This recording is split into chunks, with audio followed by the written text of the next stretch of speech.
My opponent's claim was that the American film industry can receive higher ratings and more revenue with greater diversity among representation on screen.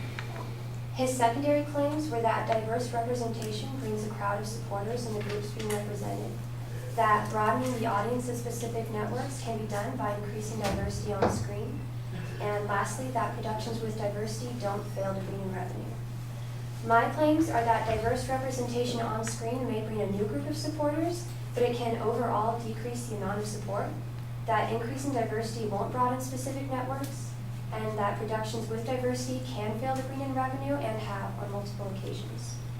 Beginning with my opponent's first claim, which was that diverse representation brings a crowd of supporters in the groups being represented, I found that while diverse representation may bring a new group of supporters, it can overall decrease the amount of support given.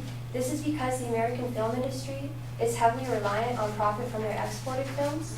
In 2017, the American film industry made $3.26 billion from exported films in China alone, meaning it is important for the American film industry to take into consideration ratings internationally as well as nationally.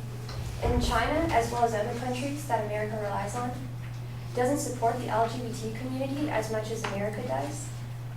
Their laws don't protect discrimination against the LGBT community, and same-sex couples aren't even allowed to legally adopt or marry yet. And so it is a possibility that an increase in diversity in the American film industry would lead to an overall international decrease in moviegoers because of countries like China who might not approve of the sexual representation that diversity calls for. In response to my opponent's second claim, which is that broadening the audience of specific networks can be done by increasing diversity in this diversity on screen, I found that increasing diversity won't always broaden the specific networks because there's a lot of controversy within the minority population themselves regarding modern racism and sexism.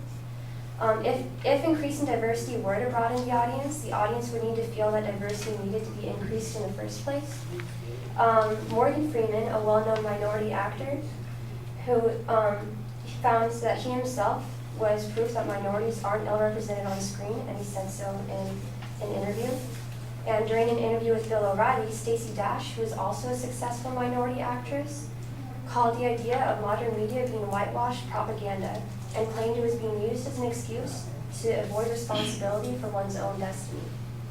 On a public survey in 2016, 998 U.S. citizens 18 and older responded to a survey asking if they believed racial minorities were provided an adequate number of roles in Hollywood films. And they found that 46% said that there were adequate roles, 30% said that there weren't, but 24% said that they weren't sure or didn't even care. Regardless of whether or not there is controversy in modern racism and sexism, even if diversity on screen would broaden the audience, that does not necessarily correlate to increasing the revenue in movies. In response to my opponent's third claim, which was that productions with diversity don't fail to bring in revenue, I found that productions with diversity can fail to bring in revenue and have on multiple occasions. This is because people won't support a movie solely because movies are diverse. In 2002, the comedy action production called The Adventures of Pluto Nash, which starred African-American actor Eddie Murphy, had a budget of $100 million and only made $7 million, meaning they lost about $93 million. In 1995, Tank Girl, which portrayed a female superhero, made around $4 million on their $25 million budget. These movies didn't fail because the cast was diverse. They failed because either the plot, acting, or both was terrible and uninteresting to the audience. A movie will gain revenue when the plot and acting is good, not because of diversity of the movie. Diversity doesn't correlate to revenue increase in movies because it doesn't cause or fail a movie's success. In summary, regardless of the leaps and bounds America has made in acceptance to diversity, American films are dependent not only on national income, but also international views, and therefore must take into consideration other countries' sensitivities to different sexual representation. As far as diversity broadening the audience to specific networks, I, for one, didn't understand how it connected to the initial claim, and secondly, found that there's a lot of controversy in the secondary claim since there's so much controversy in modern racism and sexism. Sorry. As far as productions with diversity not failing to bring in revenue, I found direct contradictions to that claim, because I found several instances where movies with diversity have failed to bring in revenue, and this is because I found that diversity doesn't correlate to revenue in movies. And in conclusion, while I believe that diverse representation on screen is good and morally should be encouraged, I disagree that diverse representation on screen will increase revenue and give movies higher ratings.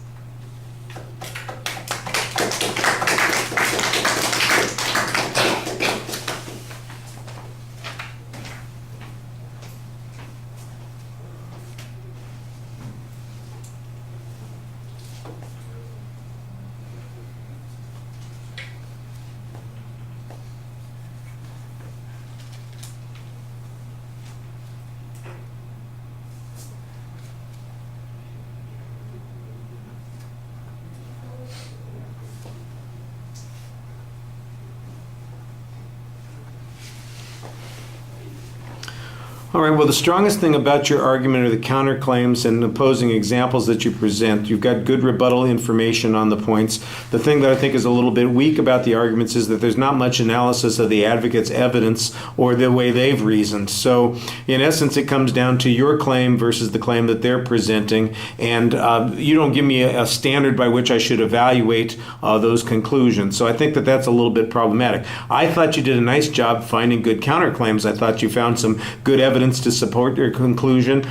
You could use a little bit more information about the attitudes of supposedly diverse groups in other parts of the world. You mentioned China, and it's a presupposition there that LGBT issues are going to be somewhat problematic there. I don't doubt that that's true. It would just be nice if I had some information that documented it. The other thing, of course, is that China does have a censorious attitude, and the number of American films that can be released there is largely controlled by the government. And so if there was a political issue, or like you were talking about, a diversity issue that they had a problem with, they could prevent it from being shown in those places, which I think also supports your argument. So you're missing the low-hanging fruit on that argument.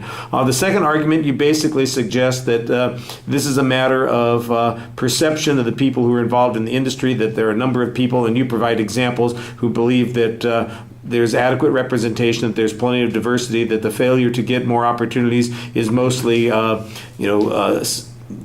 explanation, an excuse that people are giving themselves. And then you also I like the piece of data that you had that suggested that people generally perceive there to be adequate representation, or they were uncertain or didn't care about those kinds of things. This is a whole argument that I have to contrast to the other side's point without necessarily looking at the evidence and the reasoning that they presented. On the third point, you've got good counterexamples to reach a different conclusion than the advocates presented. So if both sides have presented me with a claim, and both sides have provided me with grounds, and both sides have provided me with reasoning, so how am I supposed to decide? And this is where I think that there needs to be a little bit more of a discussion of what the other side said, not just presenting the rebuttal issues, although I thought, like I said, that the rebuttal issues you had were very good.